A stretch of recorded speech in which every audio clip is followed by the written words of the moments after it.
ಅಂತೂ ಇಂತೂ SIT ಅಧಿಕಾರಿಗಳು ನ್ಯಾಯಾಲಯಕ್ಕೆ ಸಲ್ಲಿಸಿದಂತಹ 1100 ಪುಟಗಳ ಆ ಒಂದು ಪ್ರಾಥಮಿಕ ವರದಿ ಕೊನೆಗೂ ಸೌಜನ್ಯ ಪರ ಹೋರಾಟಗಾರರು ಹೌದು, ನ್ಯಾಯಪರ ಹೋರಾಟಗಾರರು ಹೌದು, RTI ಕಾರ್ಯಕರ್ತನ ಕೈಗೆ ಬಂದು ತಲುಪಿರುವಂತಹ ವಿಚಾರ. ಬೆಳ್ತಂಗಡಿ ಕೋರ್ಟಿಂದ ಚಿನ್ನಯ್ಯ 39/2025 ಪ್ರಕರಣದ ದಾಖಲೆಯನ್ನು ಇವತ್ತು 26/12/2025 ಕೊಟ್ಟಿದ್ದೀವಿ. ಈ ಟೈಮಲ್ಲಿ ಕೊಟ್ಟಿದ್ದಾರೆ. ಇನ್ನು ನೋಡೋಣ ಏನೆಲ್ಲ ಇದೆ ಅಂತ.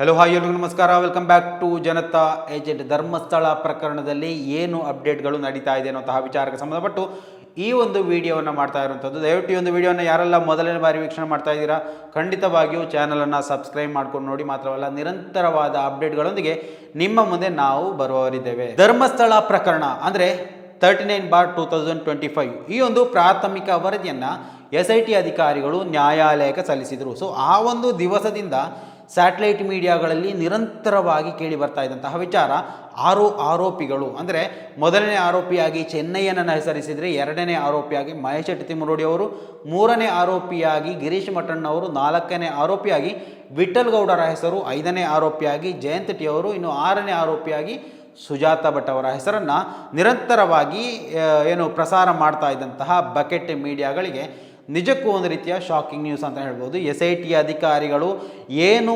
ವರದಿಯನ್ನು ನ್ಯಾಯಾಲಯಕ್ಕೆ ಸಲ್ಲಿಸಿದರು ಅದರ 1100 ಪುಟಗಳು ಅಂದರೆ ಒಂದು ಪುಟನೂ ಕಡಿಮೆ ಆಗದೆ 1100 ಪುಟಗಳ ಆ ಒಂದು ಕಟ್ಟನ್ನೇ ಹಿಡಿದುಕೊಂಡು ಜಯಂತ್ ಟಿ ಅವರು ನಿನ್ನೆ ಬೆಳ್ತಂಗಡಿ ನ್ಯಾಯಾಲಯದಿಂದ ಹೊರಗಡೆ ಬರ್ತಾ ಇರುವಂತಹ ದೃಶ್ಯವನ್ನು ನಾವೆಲ್ಲ ಗಮನಿಸಿರ್ಬೋದು. ಇನ್ನು ಆ ಒಂದು 1100 ಪುಟಗಳಲ್ಲಿ ಏನೇನು ಬರೆದಿದ್ದಾರೆ ಅನ್ನೋದ್ರ ಬಗ್ಗೆ ತಿಳಿಬೇಡುವ. ಎಸ್, ಆ ಒಂದು ಅಪ್ಡೇಟನ್ನು ಕೂಡಲೇ ಅಂದರೆ ಕಡಿಮೆ ದಿವಸದ ಒಳಗಡೆ ನಿಮ್ಮ ಮುಂದೆ ನಾನು ಪ್ರೆಸೆಂಟ್ ಮಾಡುವನಿದ್ದೇನೆ. ಮಾತ್ರವಲ್ಲ, ನಿನ್ನೆ ಬಂದ ಅಪ್ಡೇಟ್ಗಳ ಪ್ರಕಾರ ಆ ಒಂದು 1100 ಪುಟಗಳಲ್ಲಿ ಮೊದಲ ಅಪ್ಡೇಟ್ ಎಂಬಂತೆ ಒಂದು ವಿಚಾರ ಕೂಡ ಹೇಳಲಿಕ್ಕಿದೆ. ಅದು ಕೂಡ ಒಂದು ಸ್ಫೋಟಕ ಮಾಹಿತಿ ಅಂತಾನೆ. ವಿಚಾರಣೆ ನಡೆಯುವಂತಹ ಸಂದರ್ಭದಲ್ಲಿ ಜಯಂತ್ ಟಿ ಅವರು ಹೇಳದಂತಹ ವಿಚಾರ, ಗಿರೀಶ್ ಮಠಣ್ಣ ಅವರು ಹೇಳದಂತಹ ವಿಚಾರ, ಅಥವಾ ಇನ್ನು ಯೂಟ್ಯೂಬರ್ಗೆ ಯಾರೆಲ್ಲ ಇದ್ದಾರೆ ವಿಚಾರಣೆ ನಡೆಸಿದ್ದಾರೆ, ವಿಠಲ್ ಗೌಡ ಇರ್ಬೋದು, ಇವರೇ ಯಾರು ಹೇಳದಂತಹ ವಿಚಾರವನ್ನು ಕೂಡ ಅಲ್ಲಿ ಉಲ್ಲೇಖ ಮಾಡಿರುವಂಥದ್ದು. ಪ್ರಥಮವಾಗಿ ಅಂದರೆ ಈ ಒಂದು ಬುರುಡೆ ಪ್ರಕರಣ ಬರುವಂತಹ ಸಂದರ್ಭದಲ್ಲಿ ಏನು ಮಾಧ್ಯಮಗಳು ಅಂತ ಹೇಳುವಂತಹ ಯೂಟ್ಯೂಬರ್ಸ್ಗಳು ಆ ಒಂದು ವಿಡಿಯೋವನ್ನು ಚಿತ್ರೀಕರಣ ಮಾಡಿದರು. ಚಿನ್ನಯ್ಯ ಯಾನೇ ಭೀಮಾ ಎನ್ನುವಂತಹ ವ್ಯಕ್ತಿ ಅಥವಾ ಮುಸುಗುದಾರಿ ಎನ್ನುವಂತಹ ವ್ಯಕ್ತಿ ಕೊಟ್ಟಿದ್ದಂತಹ ಒಂದು ಸ್ಟೇಟ್ಮೆಂಟನ್ನು ಕವರ್ ಮಾಡಿಕೊಂಡಿದ್ದಂತಹ ವ್ಯಕ್ತಿಗಳು ಅದು ಇವರು ಹೇಳಿ ಮಾಡಿಸಿದ್ರು ಅಂತ ಅಲ್ಲಿ ಉಲ್ಲೇಖ ಮಾಡಲಾಗಿದೆ. ಅಂದರೆ ಈ ಒಂದು ಹೋರಾಟ ಆಕ್ಟಿವಿಸ್ಟ್ಗಳು ಚಿನ್ನಯ್ಯನನ್ನು ಬೆದರಿಸಿ ಹೇಳಿಸಿ ಆ ಒಂದು ಸ್ಟೇಟ್ಮೆಂಟನ್ನು ಕೊಡಿಸಿದ್ರು ಅಂತ. ಆದರೆ ಆ ಒಂದು ವಿಡಿಯೋವನ್ನು ನೋಡಿದರೆ ನಮಗೆ ಯಾರಿಗೂ ಆ ಥರ ಅನಿಸ್ತಾ ಇಲ್ಲ. ಯಾರನ್ನೋ ಹೆದರಿಸಿ ಬೆದರಿಸಿ ವಿಡಿಯೋ ಸ್ಟೇಟ್ಮೆಂಟ್ ತಗೊಂಡ ಹಾಗೆ ಕಾಣಿಸ್ತಾ ಇಲ್ಲ. ಓರ್ವ ವ್ಯಕ್ತಿಯ ಮುಖಛಾಯೆ ಬದಲಾಗುವುದನ್ನು ಸಾಧಾರಣವಾಗಿ ಎಲ್ರಿಗೂ ಗಮನಿಸಬಹುದು. ನಾನೇ ಇವಾಗ ಮಾತಾಡ್ತಾ ಇರುವಂತಹ ವಿಚಾರಗಳು, ಕೆಲವೊಂದು ಟೈಮ್ ನಂತರ ಮಾತಾಡುವಂತಹ ವಿಚಾರಗಳು ಮೇ ಬಿ ನನ್ನ ಮುಖಛಾಯೆಯಲ್ಲಿ ಏನಾದರೂ ಬದಲಾವಣೆ ಆದರೆ ಅದನ್ನು ಖಂಡಿತವಾಗಿಯೂ ವೀಕ್ಷಕರಾಗಿ ನಿಮಗೆ ಗಮನಿಸುವಂಥದ್ದು. ಸೊ ಅದೇ ರೀತಿಯಲ್ಲಿ ಚಿನ್ನಯ್ಯ ಮಾತಾಡಿದಂತಹ 4-5 ವಿಡಿಯೋಗಳನ್ನು ನಾವು ಗಮನಿಸಬಹುದು.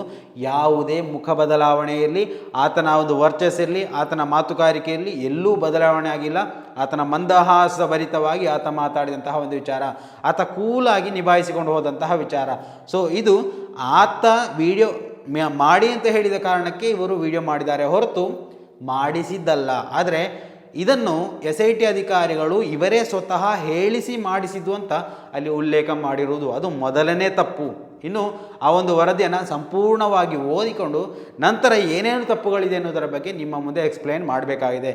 ಅಂತೂ ನಿನ್ನೆಯ ದಿವಸ ಅಂದರೆ ಒಂದು ತಿಂಗಳಾಯಿತು ಈ ಒಂದು ಪ್ರಾಥಮಿಕ ವರದಿಯನ್ನು ನ್ಯಾಯಾಲಯಕ್ಕೆ ಸಲ್ಲಿಸಿ.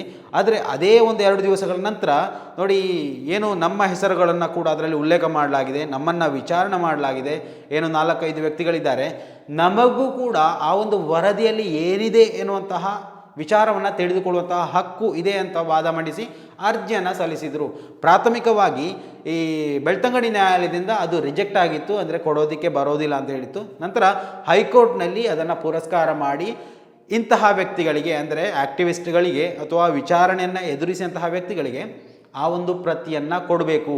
ಅಂದರೆ ಆ ಒಂದು ತನಿಖಾ ವರದಿಯಲ್ಲಿ, ಪ್ರಾಥಮಿಕ ವರದಿಯಲ್ಲಿ ಏನೇನಿದೆ ಅನ್ನೋದನ್ನು ತಿಳಿದುಕೊಳ್ಳುವ ಹಕ್ಕು ಇವರಿಗೂ ಸಮಾನವಾಗಿದೆ ಅಂತ ಕೋರ್ಟ್ ಅದನ್ನು ಅರ್ಜಿಯನ್ನು ಪುರಸ್ಕಾರ ಮಾಡಿ ಆದೇಶವನ್ನು ಹೊರಪಡಿಸಿತು. 1 ತಿಂಗಳು, ಕನಿಷ್ಠ ಅಂದರೆ 1 ತಿಂಗಳು ಆಗ್ತಾ ಬಂತು. 1 ತಿಂಗಳವರೆಗೆ ಕಾದು ಇವತ್ತು ಬೆಳ್ತಂಗಡಿ ನ್ಯಾಯಾಲಯದಿಂದ ಆ ಒಂದು ಪ್ರತಿಗಳು ಜಯಂತ್ ಟಿ ಅವರ ಕೈಗೆ ಸೇರಿರುವಂಥದ್ದು. ಅಂದರೆ ಒಬ್ವಿಯಸ್ಲಿ ಜಯಂತ್ ಟಿ ಅವರೇ ಅರ್ಜಿ ಹಾಕಿರುವಂಥದ್ದು. ಈ ಒಂದು ಪ್ರತಿಗಳು ನಮಗೂ ಬೇಕು, ಅದರಲ್ಲಿ ಏನು ಬರ್ತಿದೆ ಅಂತ ನಮಗೂ ತಿಳ್ಕೊಳ್ಬೇಕು, ನಮ್ಮ ಹಕ್ಕುಗಳು ಅದನ್ನು ನಮಗೆ ಕೊಡಿ, ನಮಗೂ ಒಂದು ಪ್ರತಿ ಕೊಡಿ ಅಂತ ಕೇಳ್ಕೊಂಡಿದ್ರು. ಸೊ ಅದರ ಭಾಗವಾಗಿ ನ್ಯಾಯಾಲಯ ನಿನ್ನೆ ದಿವಸ ಅದನ್ನು ಕೊಟ್ಟಿರುವಂಥದ್ದು. ಬೆಳ್ತಂಗಡಿ ನ್ಯಾಯಾಲಯದಿಂದ ಬರುವಂತಹ ದೃಶ್ಯಗಳು ಕೂಡ ತಾವು ಗಮನಿಸಬಹುದು. ಆದರೆ ಯಾವ ಮಾಧ್ಯಮಕ್ಕೂ ಅವರು ಬೈಟ್ ಕೊಡುವಂತಹ ಪ್ರಯತ್ನವನ್ನು ಮಾಡಿಲ್ಲ. ಮೇ ಬಿ ಅದನ್ನು 1100 ಪುಟಗಳನ್ನು 4-5 ದಿವಸ ಕೂತ್ಕೊಂಡು ಓದುವವರು ಇರ್ಬೋದು. ಸೊ ಇನ್ನಷ್ಟು ಮಾಹಿತಿಗಳು ಬಂದರೆ ಖಂಡಿತವಾಗಿ ಅವರು ಒಂದು ವಿಡಿಯೋ ಮಾಡಿ ಅಥವಾ ಆ ಒಂದು ಮಾಹಿತಿ ಅಪ್ಡೇಟ್ಗಳನ್ನು ನಿಮ್ಮ ಮುಂದೆ ತಲುಪಿಸುವಂತಹ ಪ್ರಯತ್ನಗಳನ್ನು ಖಂಡಿತವಾಗಿ ಮಾಡ್ಬೋದು. ಆ ಒಂದು ತುಣುಕುಗಳು ನಮಗೆ ಸಿಕ್ಕಿದ್ದೇ ಆಗಿದ್ದಲ್ಲಿ ಖಂಡಿತವಾಗಿ ನಾವು ಕೂಡ ಅದನ್ನು ನಿಮ್ಮ ಮುಂದೆ ತರುವಂತಹ ಪ್ರಯತ್ನಗಳನ್ನು ಖಂಡಿತವಾಗಿಯೂ ಮಾಡ್ತೀವಿ. ಸೊ ಈ ಒಂದು ಪ್ರಕರಣದಲ್ಲಿ ಮೊದಲ ಸುಳ್ಳನ್ನು ಇವತ್ತು ಬರಿಗೇಳಿತಾ ಇರುವಂಥದ್ದು. ಅಂದರೆ ಅವರು ಹೇಳಿದಂತಹ ವಿಚಾರವನ್ನು SIT ಅಧಿಕಾರಿಗಳು ಇವರು ಹೇಳಿ ಮಾಡಿಸಿದಂತಹ ವಿಡಿಯೋ ಅಂತ ಮೊದಲ ಸುಳ್ಳನ್ನೇ ಮೊದಲ ಪುಟದಲ್ಲೇ ಬರೆದಿರುವಂಥದ್ದು. ಸೊ ಇದನ್ನು ಇವತ್ತು ಬಹಿರಂಗ ಮಾಡಲಾಗ್ತಾ ಇದೆ. ಸೊ ಈ ಒಂದು ರಿಸ್ಟ್ರಿಕ್ಷನ್ ಏನಾದರೂ ಇದೆಯಾ ಅನ್ನುವಂತಹ ಪ್ರಶ್ನೆಯನ್ನು ಕೇಳಿದಂತಹ ಸಂದರ್ಭದಲ್ಲಿ ಕೋರ್ಟ್ನಿಂದ ಅಂತಹ ಯಾವುದೇ ರಿಸ್ಟ್ರಿಕ್ಷನ್ಸು ಬಂದಿಲ್ಲ, ಮಾಧ್ಯಮದಲ್ಲಿ ವರದಿ ಮಾಡಬಾರ್ದು ಅಂತ ಬಂದಿಲ್ಲ ಅನ್ನುವಂತಹ ಉತ್ತರ ಆಗಿತ್ತು. ಸೊ ಆ ಒಂದು ಕಾರಣದಿಂದಾಗಿ ಈ ಒಂದು ವಿಚಾರವನ್ನು ನಿಮ್ಮ ಮುಂದೆ ತರ್ತಾ ಇರುವಂಥದ್ದು. ಇನ್ನಷ್ಟು ಮಾಹಿತಿಗಳು ಬಂದರೆ ಅದನ್ನು ಕೂಡ ನಿಮ್ಮ ಮುಂದೆ ತರುವಂತಹ ಪ್ರಯತ್ನವನ್ನು ನಾವು ಮಾಡ್ತೀವಿ. ಸ್ನೇಹಿತರೆ, ದಯವಿಟ್ಟು ಈ ಒಂದು ವಿಚಾರದಲ್ಲಿ ನಿಮ್ಮ ಅಭಿಪ್ರಾಯಗಳನ್ನು ಕೂಡ ಕಮೆಂಟ್ ಮಾಡಿ. ಮುಂದಿನ ಮಾಹಿತಿಯೊಂದಿಗೆ ಮತ್ತೆ ಭೇಟಿಯಾಗೋಣ. ಅಲ್ಲಿವರೆಗೂ ನಮಸ್ಕಾರ.